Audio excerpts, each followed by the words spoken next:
দেখি কালারটা আলাদা এবার দিয়ে ঠিক আছে।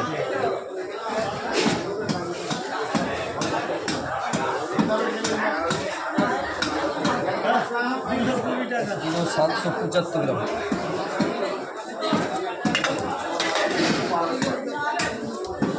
হ্যাঁ মিডিয়াম করে রাখছি।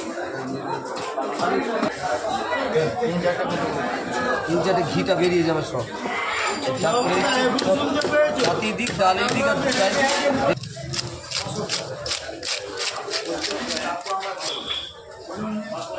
এই মাছ এইটার কাটা মাছ। আর এবার হ্যাঁ দাঁড়া এটা